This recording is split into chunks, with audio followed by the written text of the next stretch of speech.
Pick right through the muscle, dig the marrow out and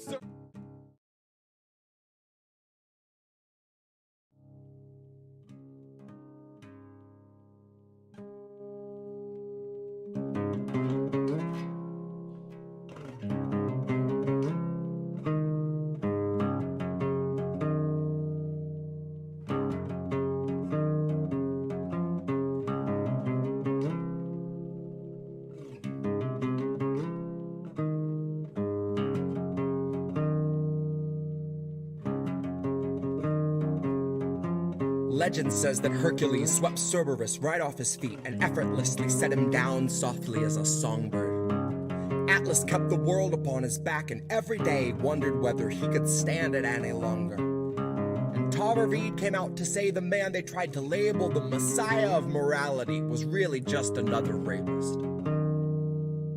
And I don't intend to hesitate when asked who was the stronger. Tara, like Assange, knew that carrying the truth would be the hardest labor. Tara knew that her assailant wasn't gonna make us any safer, and knew he's just the type of man to hand a decent foreign leader US printed walking papers, and knew he'd be relentless and aggressive in the war he'd wage upon her very character, that his attempts to weaken and degrade and embarrass her would be her only compensation. But I strongly doubt that anyone could ever have foreseen the stream of hate that came from quote-unquote progressives and the self-styled titans of survivor advocation. So if you really think there's something to be gained out of sharing your pain with the world, you are sorely mistaken. The Biden team just dragged their feet addressing Tara's allegations. Until they had a decent list of smears, then they aired them out on every station. And it turns out no one wants to hear the truth of who they praised as being worthy of such bloated liberal celebration. That no one wants to really know the person they've so valiantly defended, even when it meant they had to gloat and shit all over someone braver than they'd be if given the occasion. Now cue the faceless comment squad invasion. Cue those fuckers crawling out the woodwork to come analyze the way you wore your hair and what you wear. Like your appearance waives your rights, or that somehow you're the reason for your situation. Somehow they've decided you should bear responsibility for what such monstrous men insist on doing. Somehow they're deluded by the empty, hypocritical, and useless fucking platitudes that bastard keeps on spewing. And I think it's very telling that the best of their excuses when they try to come and justify our president's abuses is a hearty "but Trump." In which case I'll remind you that you never saw the news attempt to sell us Donald Trump like he was morally upstanding or a decent human. But when Joe says something bigoted or ogles someone's little kid, CNN says, "Isn't this refreshing? Biden's like a mix of JFK and FDR with all the finer parts of Harry Truman." Christ, I know that they don't think that we're the brightest, but at least pretend we got a couple lumens. Ask yourself if you have ever questioned what they fed you, or do you just shut your eyes and then consume it? And now ask yourself if you ate every one of Biden's lies under guise of harm reduction and the promise of a slight improvement. And now imagine long ago that Biden chose to show you who he really was by traumatizing you for his amusement. Now imagine that you watched him touch a Bible with those filthy hands, and then assume the power of the highest seat in all the land, of knowing your attacker wields a global coalition born of three-letter agencies who'll make a life's mission out of trying to discredit you through lies, damn lies, and collusion. Big tech is never gonna separate from our surveillance state. Fuck's sakes, they're just a breath away from total fusion. So there will come a time where even if you see the light, your voice will never reach the sky through all the bots and all the noise pollution. So trust us when we tell you that the masking of abuses is perhaps this country's oldest institution. And I know nothing nobler than facing it in honor of the truth when you know that the people holding power have been neutralizing truth since there was wet ink on the Constitution. So know that Tara's truth is something crucial to the movement. And if you see yourself a partner to the revolution, help this country see through all the baseless propaganda through the crux of Joe's illusions. And recognize that Tara Reade gave everything she had so she could tell us what the truth is. Recognize the decent thing to do when someone bears their soul and shows their bruises is not to ask for context or offer up your own solutions. Your job is just to listen with an honest mind and put yourself on Tara's side a moment so you understand the path she chooses. That there is no instant fame worth the dragging of your name. And if that's what you think, you've a lot to learn about the kind of facts the mob can handle and the kind that it refuses. You've a lot to learn about the news and all its many uses. Guess you've yet to learn the truth the news will serve as fruit from which they've squeezed out all the juices. And we all eat the husk and just pretend it's full of nutrients and isn't really useless. But the jaws of our ability to yield accountability are absolutely toothless. So don't you kid yourself that any lips are being loosened. They won't ever tell us where the bodies are or show us where the proof is. It's on you to recognize the lechery our president so regularly oozes. It's on you to muster up some honesty and ask yourself how Biden won your trust, but it's America that loses. Open up your eyes and learn to recognize the bruises. Open up your eyes and learn to recognize the bruises.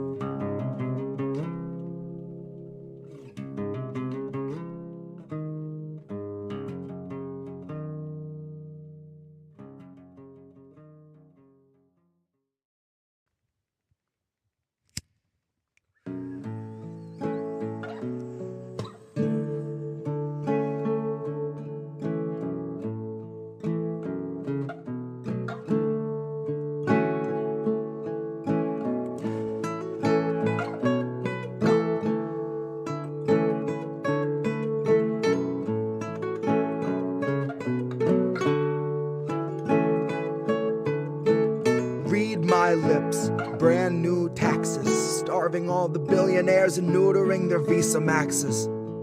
Topple Congress off their axis, mobilize the homeless, give them axes, call it praxis. Chop a couple limbs off the legislative branches. We'll show you the difference between air as a human right and guaranteed oxygen access. Octogenarians who barely know what day it is are culling countless citizens while sitting on a dais made of ignorance that was built on the graves of the slaves made to labor for its self-declared significance, and all to build a Congress full of millionaires who make their fortunes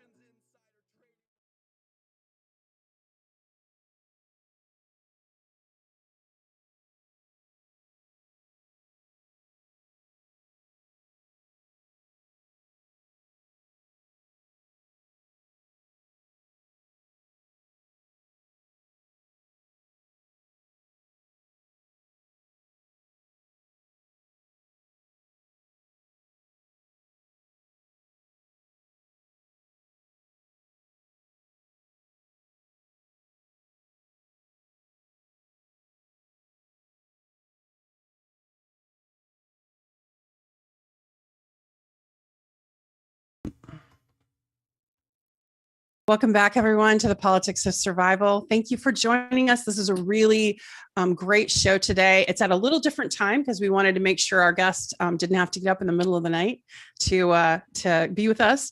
Mohamed Elmaazi is here. He's an editor and a journalist and has worked on so many stories that concern the world and often are not covered in the mainstream media. So thank you, Mohamed. Thank you so much for joining us and the Politics of Survival. Thank you for inviting me. Yeah. So one of the things that's on, a lot of people's minds right now is an update with some of the Assange, Julian Assange, things that are going on because he is about to be extradited to the United States under the Espionage Act. And I was reading your piece about this, and you have been to every single one of his arraignments. And could you talk a little bit about that? First of all, what drew you to it as a journalist, and then your commitment to this, bringing this forth to the world. Okay, yeah. So it's just a slight amendment. We don't know yet if he's going to be extradited. So there's still appeals potentially to the European Court of Human Rights. There's also appeals to the High Court on a whole host of issues which have yet to be addressed or were addressed at the original extradition hearing. But the defense lost on. So it's known as the cross appeal for reasons that really don't matter. It's just a technical label. And that's on issues relating to the impact the case would have on freedom of speech, freedom of the press, the fact that the CIA was said or strongly evidenced to have been spying. In fact, the European Court of Human Rights has recently concluded in a case that was appealed all the way up there that Jennifer Robinson, one of the lawyers on Assange's legal team, and her communications were spied upon, and the British had to accept their involvement in this. So that's lawyer-client privilege communications spied upon, fed directly to the CIA, according to 2 whistleblowers working for a security firm. So there's a whole series of issues that have yet to be fully exhausted within the courts in terms of appeals. And couldn't just the fact that, well, for instance, Mike Pompeo is being, asked to make an appearance in Spanish court because it's been verified that they had a plot to try to assassinate Julian Assange. This is the CIA. Wouldn't that, under the amendment, knock that out, like the validity of any charges for him? Under which amendment? Well, wouldn't it under because first of all, they're not really charging him with anything, right? In Belmarsh, he's being held on remand. Is that correct? Yes. So the UK authorities are not charging him with anything. He's being held pursuant to a US extradition request.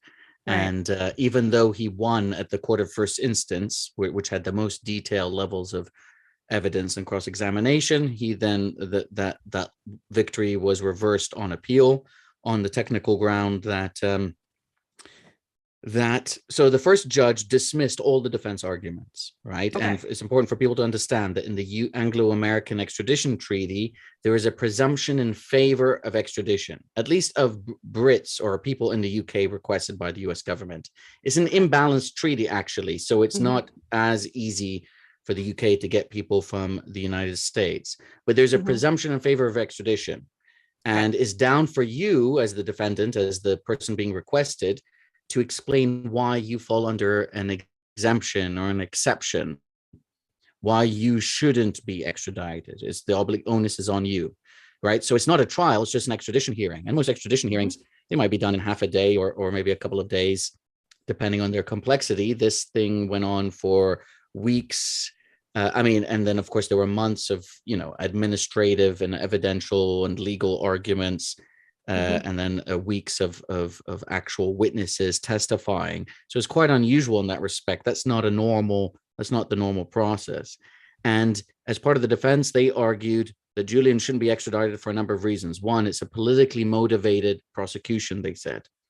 Right. They argued that there's evidence that the Obama administration, while it is still responsible for setting the series of events that led to Julian having to, or being part of the series of events that led Julian having to flee and obtain asylum at the Ecuadorian Embassy, the indictment did not come out until the Trump administration, and until they leaned even harder on the Brits and Ecuadorians and others to find a deal for him to be dragged out of the embassy in the end and then indicted.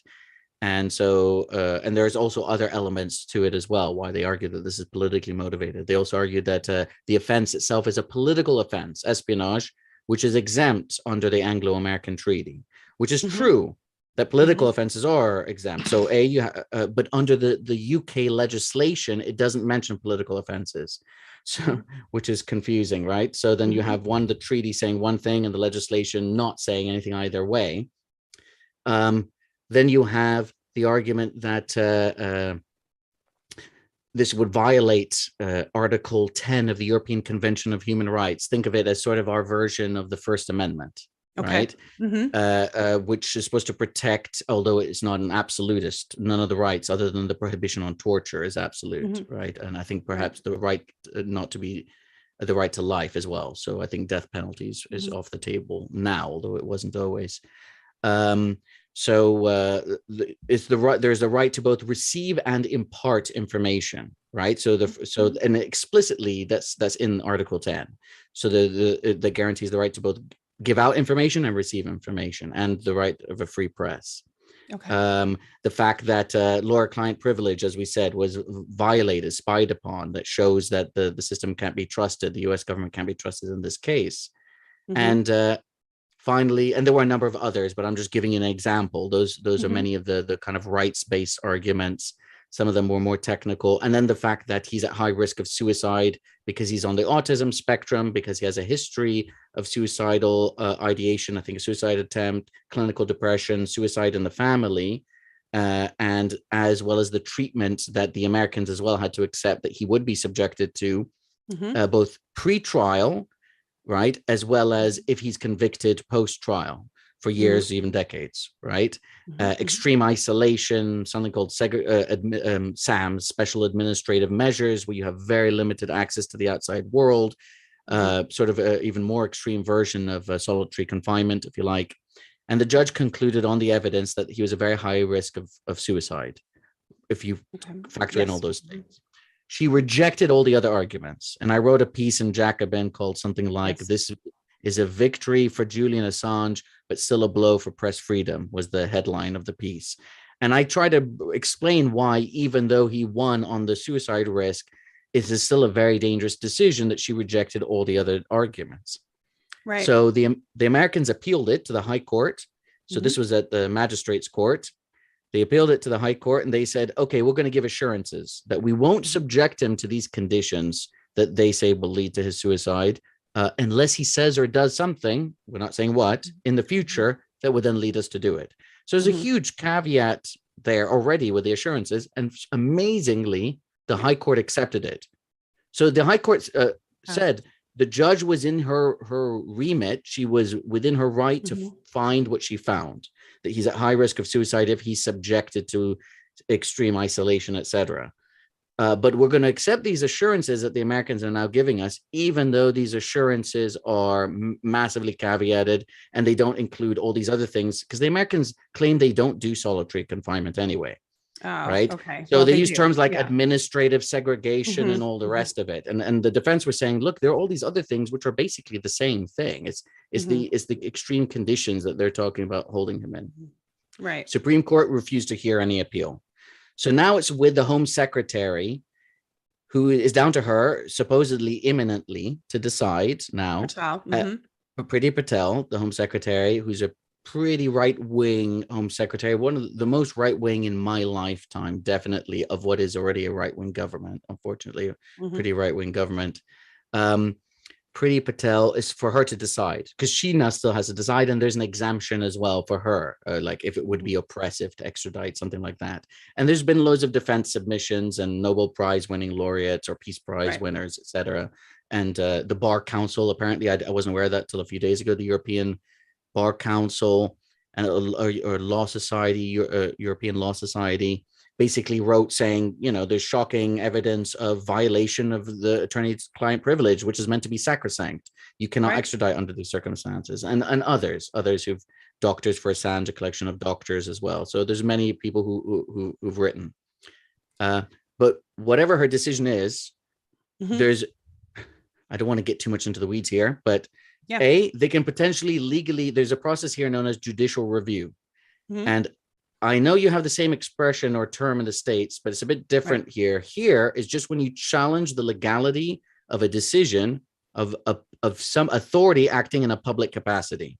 So that could be the local police department, the local government, local council, central government, a government minister, a regulator, that they've done something or not done something that you're saying is outside of their legal authority. They've violated, which most judges don't like to do anyway, in this country at least, right? They're not fond of saying that you've gone so far as to be, but, you know, I mean, I used to work before as a lawyer in law, and I used to focus on judicial review cases, and you do win lots of cases because they do act so blatantly out of bounds sometimes that, like, even, you know, conservative judges or what have you, they can see it. But beyond that, I mean, that that judicial review, would go to the High Court, though. And the High Court are the very people who've just sent the case to Priti Patel. But beyond that, after you've exhausted the domestic vein of that suicide risk case and the assurances, there's a potential appeal to the European Court of Human Rights, which are far less blasé about the idea of extraditing somebody to a country where they would be subjected basically to torture and other forms of cruel and human and degrading treatment. And B, there's the cross appeal, that is to say, the appeal on all those grounds they lost on: freedom of speech, politically motivated prosecution, et cetera, that they lost on at the magistrate's court. to then appeal those ones up the system as well. So that's where we're at, where while we're waiting for Priti Patel to make her decision, and she's supposed to within a week, but she can renew it for another month.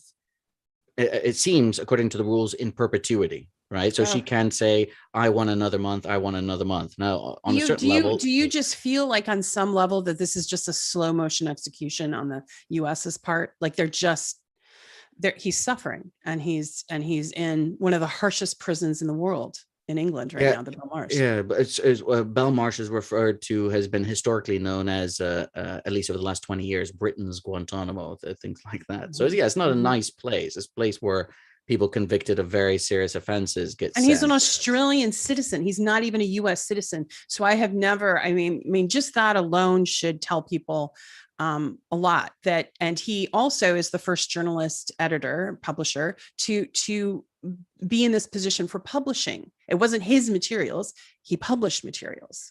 Right. So that is important for people to understand, is what's happening. Some people that may not understand is that you have, so the charges pertain, right? There's 17 charges under the Espionage Act and another one under the Computer Fraud and Abuse Act, which is constantly and erroneously referred to by far too many news outlets as a hacking charge. It's not a hacking charge.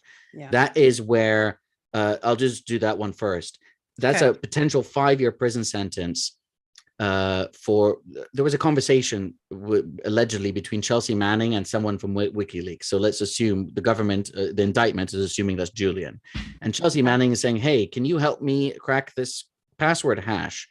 And the person who they're saying is Julian comes back and he says, let me take a look. And then he comes back, this is 2010 or 2009. He comes back and says, no, sorry, I can't help you. So that conversation is being argued as that's conspiracy to commit computer intrusion, right? So can you imagine if you had like a conversation like that, and then 10 years later, you're being charged with conspiracy and face up to 5 years. And that is what we're constantly being told is a hacking charge. And the thing is, the government was saying this would be necessary to help Chelsea Manning hide her identity as the whistleblower. So the defense argued, A, it's legitimate for journalists to help sources protect their identity. Right. And B, they even brought a U.S. military expert who concluded, no, this is not what it would have been done. It is consistent with their argument that actually this was just about accessing a computer, like an entertainment website that is blocked to U.S. service personnel. And Chelsea Manning was apparently known as the go-to person by some of her colleagues to get like music and games and what have you. And this cracking this password hash would have helped her access the site. It's sort of like when you had a workplace and they ban Facebook, they block Facebook and other sites. Right. So the U.S. military had the and it was amazing because there was like very little mention to this report. The judge is like, well, that's a matter for trial, right? The 17 other charges are all under the Espionage Act, and they all basically say it is a crime punishable for each count up to 10 years in prison to possess or receive national defense information, right? That's, I think, is how it's worded, national defense documents or national defense information. So it's like, okay, but that's what journalists do all the time. And there is nothing in the Espionage Act, which was written over 100 years ago, about journalism. There's no public interest defense. You don't have to prove harm. You don't have to prove espionage. You don't have to prove other states being involved. You don't have to prove anything. It's a strict liability offense that he's being charged with. So it's literally, did you receive the Iraq war logs? Yes. Okay, guilty. That's 10 years. Did you receive these other documents? Yes, guilty. 10 years. If you try to say, as Daniel Ellsberg did when he was being prosecuted, and Daniel Ellsberg was not a publisher, he was a whistleblower, and he had actually signed official secrets documents. Julian Assange wasn't even in the United States. He didn't sign anything. He's not a U.S. citizen. He never agreed to be bound by U.S. state secrecy laws. He's a publisher and an editor based outside of the U.S., and they're seeking to use a 100-year-old draconian espionage law that was actually primarily used against people who argued against the U.S. joining the First World War. That was so even though it was drafted under the guise of protecting against German espionage, over, I think, around 3,000 Americans were tried, prosecuted, and convicted for calling out against U.S. involvement in the First World War, including Eugene Debs, the head of the Socialist Party. He actually was imprisoned for a speech which he gave, which people can read. It's a famous speech where he basically says, working class people do most of the killing and the dying. Therefore, it should be up to us, working class people, to decide whether or not we're going to go to war or not. And this is a banker's war, right? And there are reasons why they said that actually America's involvement was a banker's war, because bankers had loaned money to various sides on the opposite of the Germans. And then it looked like they might end up losing. He was imprisoned for that speech. And it went all the way to the federal Supreme Court on the basis that, no, this is a violation of the First Amendment. And they lost. And all of them lost. 3,000 people had their convictions affirmed. And that was before Oliver Wendell Holmes and Louis Brandeis and all of them, who confirmed the convictions. And that's where the expression comes from. Freedom of speech does not allow you to yell fire in a crowded theater. It's not about a case of someone yelling fire in a crowded theater. It's a case of people saying, we should not join this war. Don't, resist being drafted if you get drafted. And people being prosecuted and convicted for that. That was the fire. So it's people may not realize the extent to which if you look at the history of the First Amendment, it's not as rosy in terms of its interpretation and application as perhaps we're led to believe, is my point, including ahead. Yeah. And it seems like it's a lot of overreach to pull an Australian citizen who is not a US citizen alone, just that technical fact alone. The extraterritorial application of US criminal law against a publisher for publishing factual information. And that's it. And in the Ellsberg case, he was not permitted when he tried to say, this is what the document said about the Vietnam War. And this is why I published them. Every time I interviewed Daniel Ellsberg, I compared his case to Julian Assange. Right. I said on World Press Freedom Day, Julian Assange remains in Belmarsh is the headline. And that's with the Canary. That's from this time last year. You know what? And I have your article. If I can post it. Hey, Reef, do you have that article you can put up, please? So that our audience can get it. So you wrote the article that you're just describing, really illustrated your point that the difference between the two cases and also the application now. Now I have a question. I have a lot of, I'm not a practicing lawyer. The one you've got on, sorry, go on.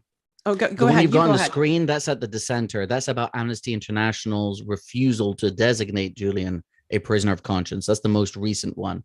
The one I referred to, that's from last year, but I can send you the link. It's fine. Go on with the question. Can you talk? Oh, I'm sorry. Really quick. Can you tell me if Obama's expansion of the Espionage Act has any impact on this case or not? Or are they relying on this antiquated, interpretation of the 100-year-old law? Well, okay. So let's see. Because Obama expanded, as you know. Yeah, so the Obama had expanded the use of it, basically. So the Nixon administration, as far as I'm aware, is the first administration to use the Espionage Act against a whistleblower, two whistleblowers, Daniel Ellsberg and somebody else he worked with, right? And the only reason that case failed, as I note in the interview, is because of all the illegality that was exposed during the trial that got to the judge's attention. I mean, they broke into his psychiatrist's office to find material to blackmail him with various right-wing Cuban Miamins, who I'm pretty sure are linked to Watergate as well, and possibly the assassination of JFK. That's another story. But I don't know if you know of the link between the plumbers and anyway, that's a whole nother story that people can look into. They can read The Devil's Chessboard by Talbot. And so, and in the end, I think L. Rickman, who what was his position in the Nixon administration? I can't remember what his cabinet position was, but he apparently had gone to the judge at one point when it looked like the case was going to fall apart, and said, we'll make you FBI director. Nixon will appoint you FBI director if you keep this case going. And amazingly, because they knew this is something he wanted to be FBI director, apparently. And amazingly, this judge ended up saying, okay, this case has been poisoned beyond repair. People can go and find the very small quote. And he just dismisses the case. But had it not been for that, the case would have continued and he would have had no defense, because whenever he tried to speak on the stand to say, this is why I did what I did, the prosecution got up and said, objection, his motivations are irrelevant. And the judge would say, sustained, right? There is no, intent. This is a strict liability offense. There's what you intended. It doesn't matter. And this is why Edward Snowden, excuse me for interrupting, but this is exactly why Edward Snowden will not want to come back to the United States to deal with. He's charged under the same laws in the same district, the Eastern District of Virginia, originally by the same prosecutor, I think, as well, which is the same district where Julian Assange is charged. Eastern District of Virginia is where the only employers are the national security states. Nobody else lives there, or family members of people who work there, or retirees of people who work there. CIA, FBI, Homeland Security, the Pentagon, various mercenary or private military contractor firms, whatever you want to call them, and various other like Lockheed Martin type places. And that's it. Nobody else lives there for any other reason. So that's where his jury is coming from. So it's a jury. It is like a court which has 100% conviction rate when it comes to the Espionage Act cases. So and as you may know, I had Maria Butina on my show early on. Yeah. And she discussed just why she took the guilty plea for a technicality of not registering, because a jury trial, she was, it just wouldn't have worked, and kind of the same reason. So, but she described the harsh prison. He would be going to the same facility that Maria Butina was in, and she described being held in solitary and all the. What was that? ADX stuff. Florence, or apparently, and she described horrific kind of experiences with solitary and other things. And then there's a good article that and I'm forgetting, I'm sorry, the outlet I'm blanking, but it's The Spy Who Wasn't. In other words, they kind of went through and kind of showed how she was just kind of thrown under the bus. But go on with what you were saying as far as like how this expansion kind of. Yes. So Nixon, originally, this is supposedly about defending against espionage, but was primarily used, more used against people during Woodrow Wilson's time who opposed First World War involvement than anyone else. Like I said, 3,000 convictions. Then it kind of like gets mothballed, this law, if you like, not mothballed, but kind of forgotten about. Maybe it's used a couple times against people who are actually maybe selling state secrets, right? And then Nixon uses it against Ellsberg and what's his name, this other guy. Then with Ellsberg, it's wrong that I can't remember his name, but I apologize. Okay, it's okay. Then a couple decades later, Obama is president, and you've got a number of whistleblowers from the Bush era, and it's going into the Obama era. So like Bill Binney from the NSA. Oh, there was somebody else whose name. Daniel Hale reported about the drones, 90%. Daniel Hale, that's much more recent though. Daniel Hale, that's under Obama. So I think if I recall, Daniel Hale under Obama or Trump. Okay. So you had a couple who were blowing the whistle during the Bush era. Then Obama comes in, supposedly on a Hope and Change platform. Well, not supposedly, on a Hope and Change platform. And he himself is a constitutional law professor. I remember lots of people made a big deal about that. Yes. When I was pointing out, I was like, yeah, but most members of Congress are lawyers. It's normal in the US and in Britain for many members of Congress or of the legislature to have law degrees. Right. But anyway, he then ends up, him and Eric Holder, the Attorney General, who was assistant AG under Clinton previously. So loads of the Obama people come from the Clinton administration, previous Clinton administration. And they end up ratcheting up. They use the Espionage Act more often to go after whistleblowers than all other presidents combined. And that's partially misleading statistics simply because very few previous presidencies had actually used the Espionage Act to go after leakers and whistleblowers. Does that make sense? So he just took that and he expanded it massively. And they also started to target journalists as well and threatened them, with these kind of these charges hanging over their head. If Julian is actually taken over to the United States, he will and is prosecuted, he'll be the very first publisher that is prosecuted under the Espionage Act for publishing documents that were leaked to them, not under the basis that they stole them or hacked them, simply for receiving and obtaining documents without authorization. So does that which is bring shocking. every single journalist, regardless of the outlet, under scrutiny if this is the kind of precedent that they're trying to set here with this case? Well, as a matter of precedent, if you're able to prosecute and convict them for publishing documents leaked to them, then you can do that to anybody, U.S. citizen or not. Okay, granted, they're trying to argue that because he's not a U.S. citizen, he's not entitled to protections under the First Amendment. They explicitly argued that. in But court. he shouldn't be called in anyway. That's but he should be that's the subjected circle. to criminal laws. Oh my Think about how God. Kafkaesque that is. Yeah. So we're basically saying Yes. our lies, our It's a criminal laws catch-22. apply to you outside of the United States, or you can be prosecuted outside for things that you've done outside of the United States, but you don't get the protections under the First Amendment. I would guess that a judge would not accept that argument, Right. because it's pretty settled. But it wouldn't absurd. matter, because I told you the draconian nature of the Espionage Act wouldn't really matter, because unless a judge goes against however 100 years of precedent in terms of applying the Espionage Act, they can say it doesn't matter. You don't have, there's no public interest defense, there's no journalistic defense, there's no, right? So I mean, he could be convicted, and then it could be a whole series of appeals. But first of all, look at the courts of who the judges that are in court right now. I mean, it's a pretty reactionary sets of judges, loads of them in the federal system and going up to the Supreme Court. Second of all, like, this could take years and years, and he could end up being suicided while in prison, right? In the United States. So it's the key thing is no one should have to be subjected to this prosecution on this basis on the first place. How would you like it if you publish something based on hacked or leaked documents that were, or you, when I mean you, I mean the general view or what have you, American, from the Chinese state, say, exposing Chinese alleged or real Chinese abuses, and then you're traveling to a country with an extradition treaty with China, and then all of a sudden you find yourself under arrest for violating Chinese espionage laws, facing up to 170 years in prison, which is what Julian faces in terms of the maximum. So that is the reality of what's going on. People just don't seem to fully grasp that. They think it's got to do with the DNC or the 2016 election. Some of them seem to think of that because of the nature of the reporting for the last few years implied that heavily, but it has got nothing to do with that. Never did. In fact, the Mueller report concluded explicitly they had no evidence that could substantiate that WikiLeaks or Julian Assange knew of or was, quote, willfully blind to any conspiracy between Russia, Trump, etc. So their publication of documents, they said they could not. And if you know anything about U.S. conspiracy laws, they are very broad in terms of how they can grab you in.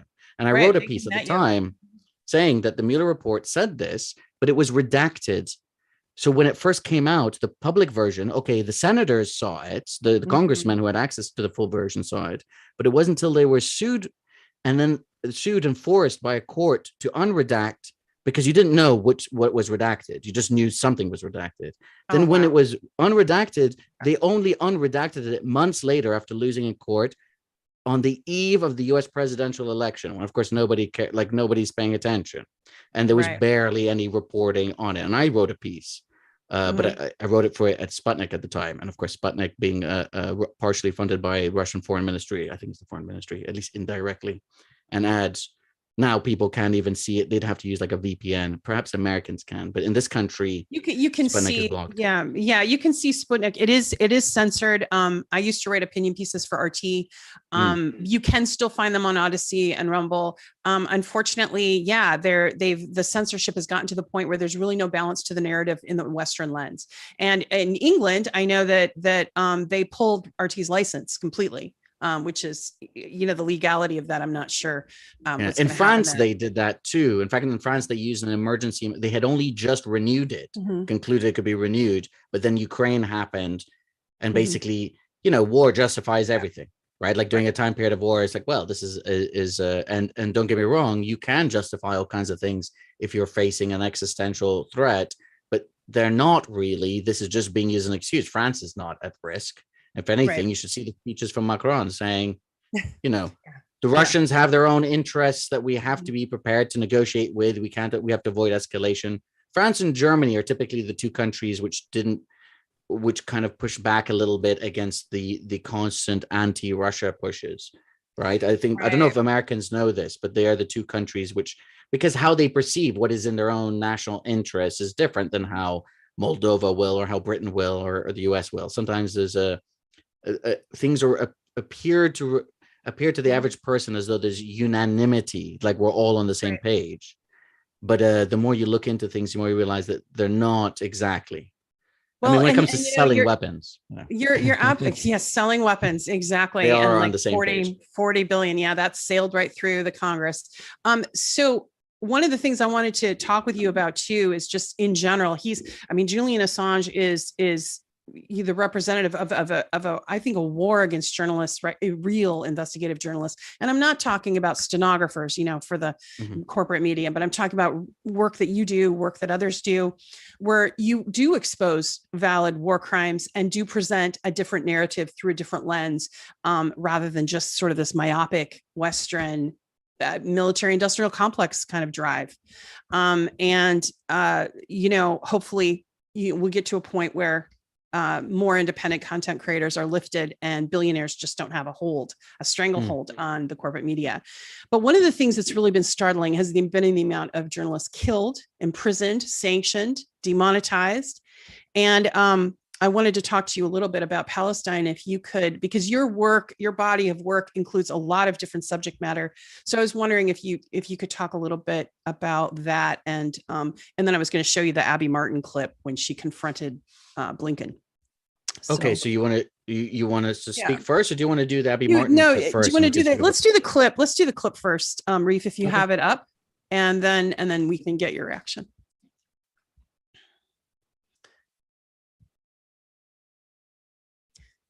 And then Reef, he needs to be able to hear it.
So reaction.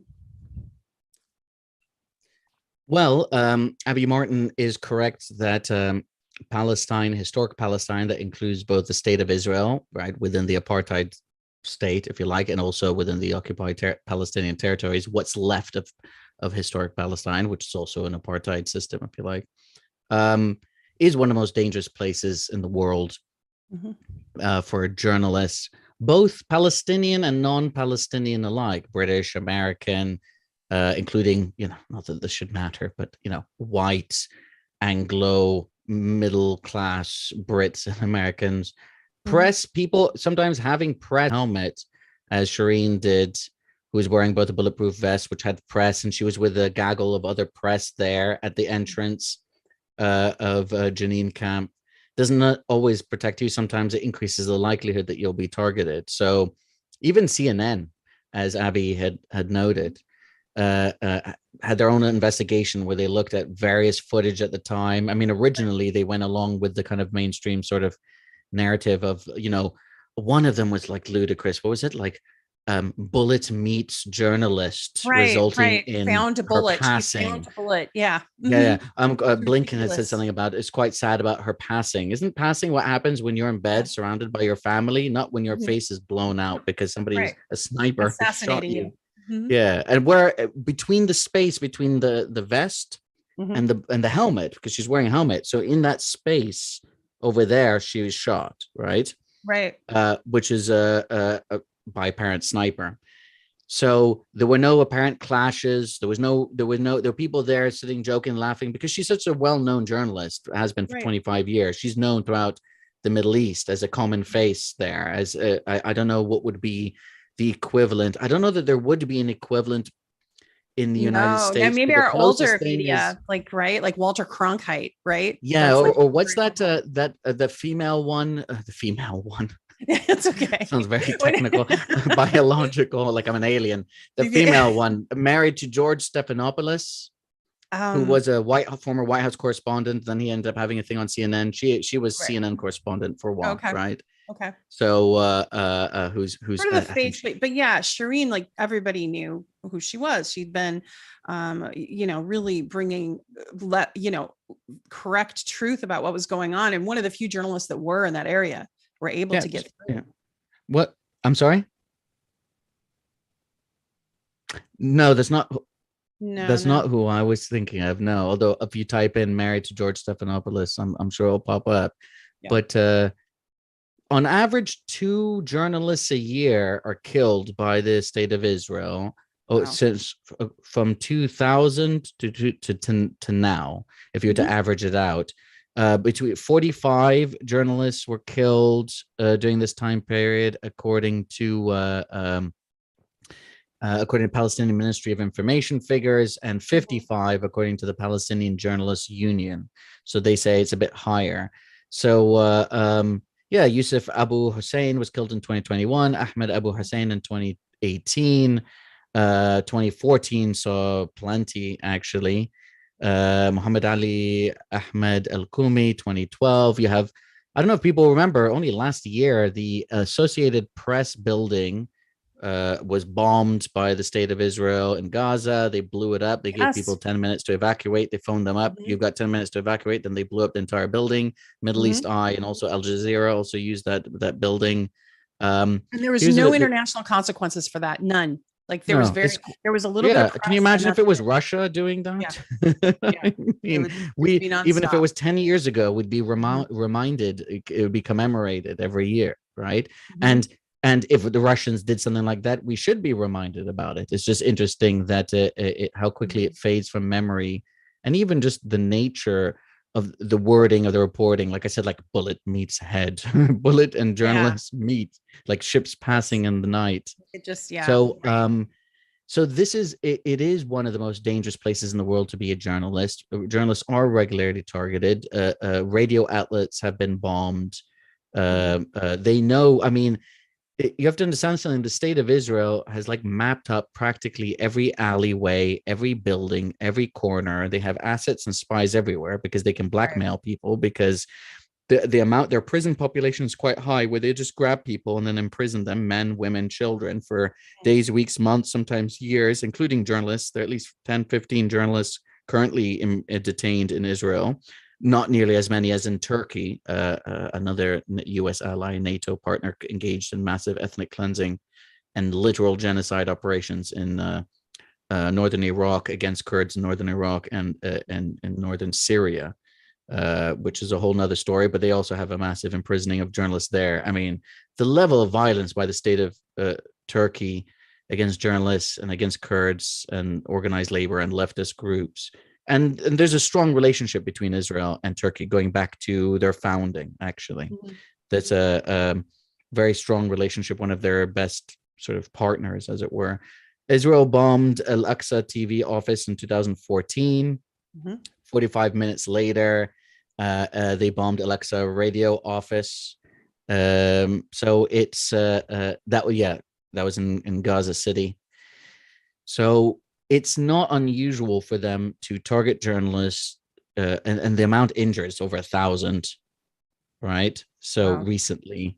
So I think according to one report, they're detaining 11. There's 11 in detention, including, basic rights not being satisfied according to various monitors in terms of abuse and conditions and what have you. So they know what is where. The reason I was talking about their mass surveillance that the Israelis have there. And it's important for people to know that, until recently, the state of Israel didn't exist, right? And the reason why I mention that is because it is a settler colonial state. Now, they didn't invent racism. They didn't invent settler colonialism or ethno-nationalism. Zionism is an ethno-nationalist ideology. In fact, many of its supporters, I've read academic articles saying not all ethno-nationalism is bad, right? Because obviously they're arguing from a perspective. People should read it to see how these things are how they will try to, basically, if it's Jewish ethno-nationalism in historic Palestine, then apparently it's good, right? Or if it's Azov Battalion, right? Right. If it's neo-Nazi, it's... But if it's literal fascist, like literal fascists, where they have like SS signs on their tanks and on their uniforms, and will they explicitly explicit now? If you tweet something about that, you can end up having your tweet lost. Well, and you know, I had Ava Bartlett just the other day on the stream live from Ukraine, and she's on a Ukraine military kill list. And she has an American passport and a Canadian passport. She's an international journalist, as you know, and she has been basically, neither government's really helping her. Mainstream media is not covering the story that she's on this kill list. She's in the Ukraine right now on the ground and reporting. And how frightening to not have protection from your own government or support for the truth that you're trying to bring, because she's just simply not reporting State Department talking points, right? She's actually reporting what she's seeing and objective truth. And I think, you know, what's really startling about it is that this kill list isn't just like some, you know, computer website. This was deemed by the US State Department as a terrorist website a few years ago. And 2 to 3 journalists have been killed or disappeared already on that website. So they print her picture, her address, any kind of personal information they can. And it's frightening. She's still doing the work. And I commend you and other journalists that are pushing through, risking your freedom, risking your financial freedom, because they'll put sanctions on you as well in some countries now, including the US. And, you know, trying to just bring truth, right? It's horrible. It is not a good time for journalists. And I think one of the reasons that matters is because, you know, where do most people get their information from? It's via secondary sources. And so when you have, in some places, fine, they're killed. In other places, they're detained. In other places, a message is sent by, you know, there's the national security bill being pushed through Parliament right now by Priti Patel, no less. Right. I was going to ask you earlier about the timing of that, because the timing is right during this discussion about whether Assange is extradited or not. Yes. And also, actually, this first came out during the Snowden and other revelations when David Cameron's government, so previous conservative Tory right-wing government, had ordered a review into the Official Secrets Act laws, right? Because the laws are already pretty draconian, but they're looking at beefing up. I mean, basically, okay, it's under the guise of espionage, like the US Espionage Act, right? So there were some groups breathing a sigh of relief on Twitter. I'd never heard of them, but apparently they're like serious groups. One of them for whistleblowers, and the other called the Freedom of Information Campaign. They're like, oh, we were expecting something much worse that was focusing on journalism, but this just seems to be focusing on espionage. I was like, okay, well, you read, so it basically criminalizes the release, the obtaining the release, unauthorized release or dissemination of any restricted information. So they expand the definition of what you can be prosecuted for, just any restricted information. Wow. And then they're like, oh, but so, and the fine, so it's either it's criminalizing speech. Yeah. Go on. It's either a fine. I mean, they could say, well, we need to protect against people leaking official documents. And the punishment is either a fine or life in prison. Not a fine up to life in prison, because that's not how it would be worded, right? You have to say, or any sentence between, like, you know, 1 day in prison up to life or what have you. No. So either a judge, upon conviction, he or she either gets to fine you or imprison you for life. Those are the two options for the judge. That's as the law is written. Wow. And there's a foreign condition component. So this is only if the foreign power condition is satisfied. That's why these groups had initially said, oh, well, it's fine because there's a foreign power condition. So this is about espionage. But when you read through the foreign power condition, you find that, and I'm going to write a piece about this for Consortium News.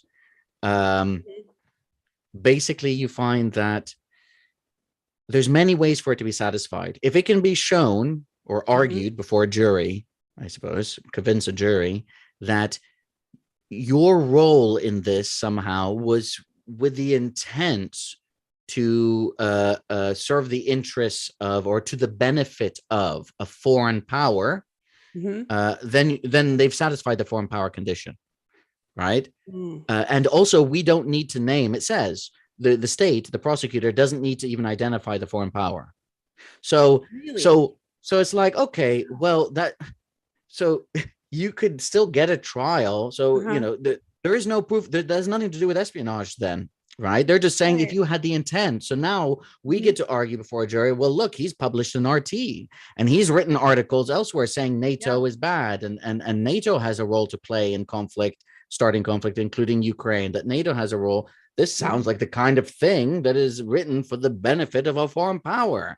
And if you can have like a pretty hysterical environment, you can have a jury saying like, yeah, that does sound like that, especially when they are bombarded of every corner from BBC to the Guardian to the Daily Mail of evil Putin has invaded just because he wants to genocide Ukraine, and that's it, because he wants a new Russian empire, and that's it. There's no alternative, there's no other piece of the puzzle, what have you.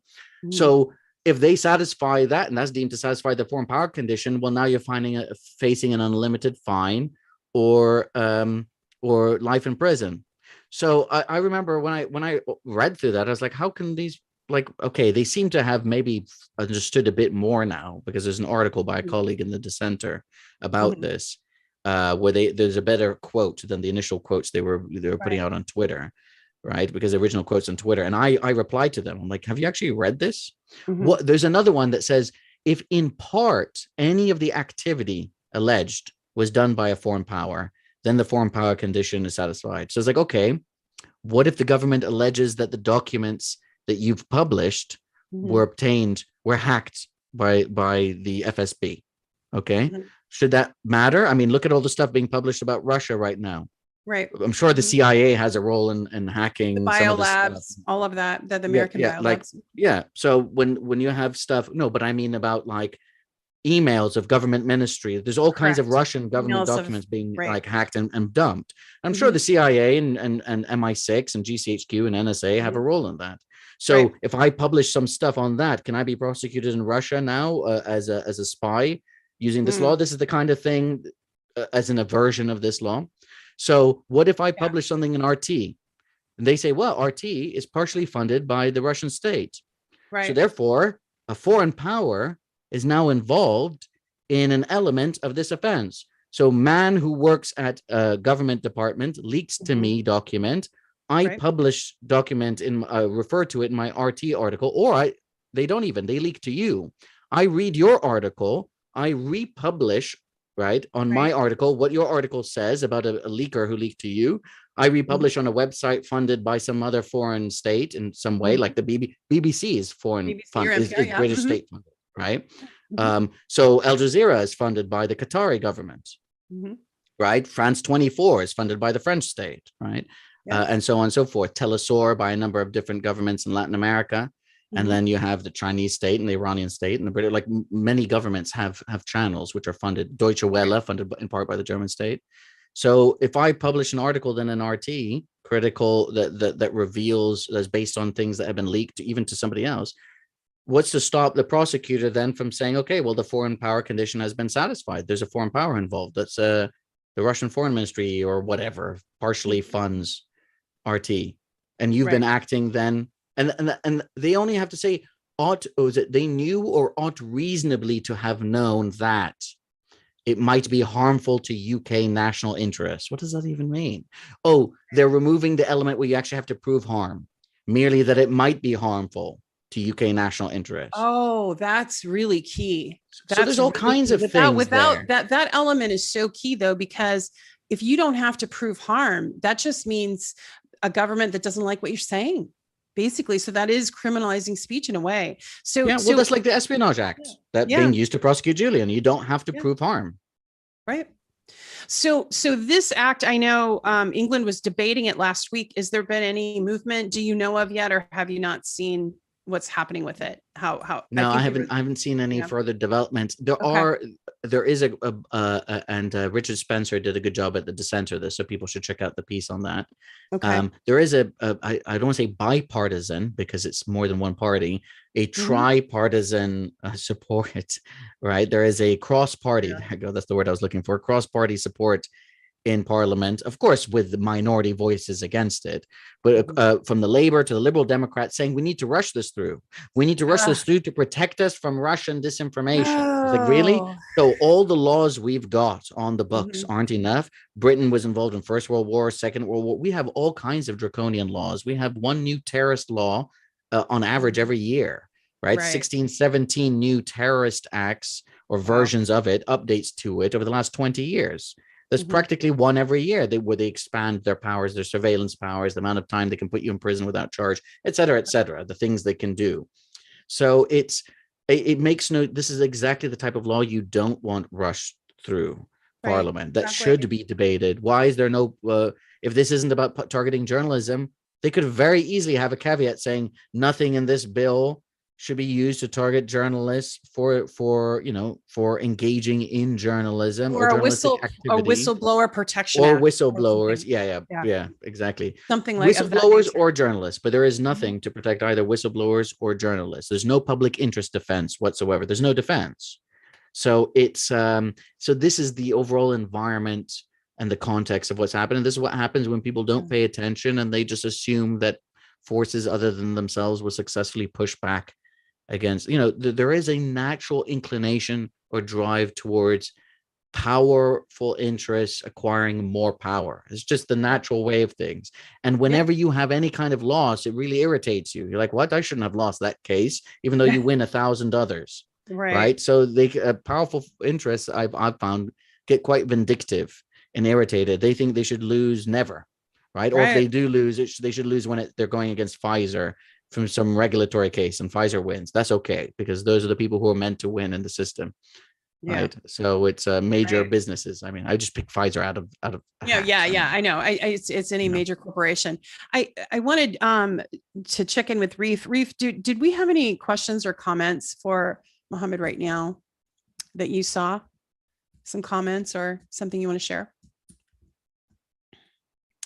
So we're waiting for Reef to look that up. And while he does, the other thing I wanted to, that's okay. I had my mic muted. Okay. Yeah, other than like some great discussions and great shows. I think Andy said Siggy was also lying early on in the show when talking about Assange's case. I think he means the one that said he was lying himself, right? That his witness testimony was not correct. Oh, the Thor. Yeah. Right. We kind of covered that. Yeah. And Andrea Mitchell is who Indy thought we were talking about earlier. Andrea Mitchell. Okay. Yeah. Yes, you're absolutely right. That's the journalist, Mohamed, that we were talking about. Andrea Mitchell. That was married to Stephanopoulos. But otherwise, you're good. Okay, great. So Mohamed, what I'd like to do now is, because it went by really too fast, our talk, about ways that people can support your work and find you, because you write for many of the same outlets that a lot of us like to read, because for instance, the Grayzone is coming out with some great reporting, and I know you're linked with them as well. Is that correct? Yeah, although it's been a while since I've published anything with them, but Kit is doing great work. Ironically, I was previously a few years ago publishing with Max about the Integrity Initiative when Kit was on his own beat, also looking at that. And now he's there focusing, he's publishing numerous articles with the Grayzone. It's been a while for me. We have noticed, by the way, that a conversation between Aaron Mate and Max Blumenthal has been removed from YouTube. Then I was telling Max earlier that it had returned. Yeah, it returned, and he's like, oh, it has returned. And then while I was listening to it, it was removed again. So and Spotify, he showed me a screenshot that Spotify had removed the same discussion, but I still have it on Spotify, so I'm trying to finish it before it gets removed from my Spotify as well. Yeah, we've all been experiencing piece, that. Yeah, we've been. Yes, it was about that. The Mason Gate. It was about the Mason Gate story. People should check out that story. There's not enough time to. And the thing is, I know about. I've been following. We have for a while, we have a couple minutes to talk about that. If you want to talk about it, let's talk about it a little bit. If the audience doesn't know about it. Okay, Paul Mason, former leftist. I mean, according to him, so let's take him at face value for a moment. In the 80s, he was like a communist, Marxist, or what have you. Right. Then kind of became, I suppose, the collapse of the Soviet Union. Lots of people sort of shifted or became more liberal, if you like. It's sort of like there is no alternative kind of experience, right? So there's just capitalism. So he became, I think he'd call himself a radical liberal, but frankly, I'm not sure what's that radical about him, because he ended up working for Channel 4, which is a state-funded outlet here. The more progressive state-funded outlet, and he also ended up working for BBC. And Kind of the he came boutique left. Yes, well, and he came to prominence because he did a 4-part documentary when he left BBC. He did his own indie kind of documentary looking at Syriza, when the leftist party, when they came into power in Greece, which is worth watching. I that's how I came to know him, even though he'd been around for a while. And the thing is, he has been pretty consistently pro-NATO, pro-military industrial complex. He even wrote a strange article once, sort of saying, arguing that political policing in Britain doesn't exist anymore. But he was attacking the spying and the criticism of Corbyn at the time. But in doing so, he was basically saying that political policing, which is the infiltration of political groups, legal groups here, and spying on them, and that doesn't happen anymore, which is not true at all. Actually, there's been multiple massive scandals. They've admitted the Met Police to spying on over 1,000 groups here since the 1960s. Infiltrating police officers, fathering children with environmentalists, activists, and others without them realizing that they're already married with children and that they're actually police, right? They think they're also activists. I mean, real sick, twisted stuff. And this isn't like because they're preventing a suicide bombing or something like that. They're infiltrating non-violent groups, which are just because they're anti-war or they're like critical of McDonald's or like literally things like that. So that's a whole. So he's also, Mason, it turns out, has been having private discussions with people about trying to get the the UK government and others cut out sort of like quasi intelligence outfits or like Bellingcat type places, like Bellingcat, they explicitly mentioned, Bellingcat, yeah. to as part of like a propaganda op against the Grayzone and others. And there's this crazy pie chart. It's not a pie chart. This web of different names of people, like Jeremy Corbyn, who's like a progressive leader who he was supposedly in favor of when he was leader of the Labour Party, at the center of this spider's web. And there's one section that says Black community and then Muslim community, right? So just one. And then these various lefty kind of news outlets, and the Grayzone is there. And it's all about, we need to find a way essentially to kind of undermine the Grayzone and people who are spreading Putin talking points and Kremlin talking points, that's what they say, etc. So it's a sort of quite an unhinged, almost, I hate to use the term conspiracy theorist, but it's like, it's amazing that they seem to actually almost believe what it is that they're saying. And to what end as well? I'm not quite sure, right? Like, and supposedly from the left, but bear in mind, he's not technically a socialist anymore, right? Anyway, so he's just vaguely of that left-ish space. I mean, he's to the left of Margaret Thatcher, I suppose, right? But that doesn't really mean very much. So it's almost funny, the discussion that there was between Aaron and Max, and also there on the Jimmy Dore show. That was quite funny, that discussion about this reporting that Kit was a part of at the Grayzone. Right. And that YouTube discussion, which was about 2 hours long, which was in part about this and in part about other things, that got pulled by YouTube, then returned about a couple hours ago, then pulled again for violating community standards or what have you, apparently for bullying and harassment. Well, if you've ever worked in any kind of campaign or whatever, like, I mean, you know, and like in the United States, for instance, they use almost a military kind of like attack from all sides. And the way I kind of analyze this is, it's the ruling class has basically decided to shut down independent voices that aren't linked to a particular corporate entity or billionaire that's supporting, you know, the status quo, right?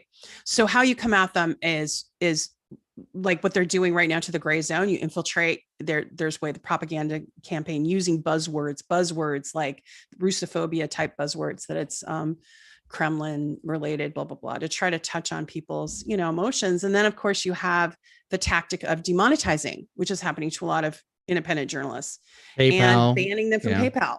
Yeah. So has that, that was done to WikiLeaks years ago, and now it's done to Consortium News, done to Mint Press News. I know anti-war has had .com has had all kinds of like issues, including I think investigations going back years and years, issues that they've had, which is, you know, that's another great website. So my podcast, my podcast was pulled down from Spotify and Google the same day as Lee Camp's. And then Abby Martin lost all her work. Hopefully she's regained it, that she did from RT, because they pulled all of that from the YouTube. And and for you, I mean, where do you see, okay, so I want to end on a note, because I know we're going a little over time, and that's okay. People that are with us, right? Right now watching. where can we find your work? And then on the last kind of, I want to have you do the last word on where we can go from here as citizens, like what we can do. Is there any solution, or are we sort of just caught up in this net of the ruling class just controlling information? Well, that last one is that's a bit hard. Yeah. I'm right now trying to keep everything in the day and just focus on the day. And yeah, obviously things can be done. You know, the more people are in groups, I find historically there's greater success in. That's why in groups of people and coalitions of people, rather than people working as individuals. I mean, if you can only work as an individual on your own little bits, then that's fair enough. But and it is difficult because you have personality clashes, ideological clashes, and sometimes these clashes are very real, right? You know, they can't just be papered over. But sometimes people can say, what are our differences? Let's set them aside, you know, and if our differences aren't so great that we can't work together, then let's try working together at least on these particular issues. Right. That's why organized labor has historically been so attacked, because organized labor is you know, one way, if not the primary way and the main way that members of the working class have been able to push back against the managers and the owners, because as an individual there's only so much you can do as a worker, but as hundreds, dozens, thousands, tens of thousands of workers, you have much greater power. In terms of your previous question, so yeah, in terms of where do I publish right now, the Dissenter, Electronic Intifada, Jacobin are the most recent places. I've been doing lots of like background And you're an research editor as well. You're an editor as well. well. That's of like my blog, where I wanted to turn that to Okay. be more the interregnum.net. People want to donate. That's good, because I only get paid per article that I publish wherever it is I happen to publish. So if people decide, I don't typically ask people to like donate. I think there's a Patreon button at the interregnum.net, which is my blog. But what that does do, if people contribute, it allows me to continue to be able to look and research and do the work that I do, because you know, I'm not getting paid for like not working, right? Only for material that I actually publish. So and hopefully a piece soon with Consortium News, like I said, on this new national security bill, as it's called, the national security bill being pushed through, but it was really just another attack on whistleblowers and journalists. So hopefully that will be out in the next week or two. Okay, well, thank you. And you know, it was an honor to have you on the show. I learned so much, and I know the audience did. And I know people will be able to find you on social media as well.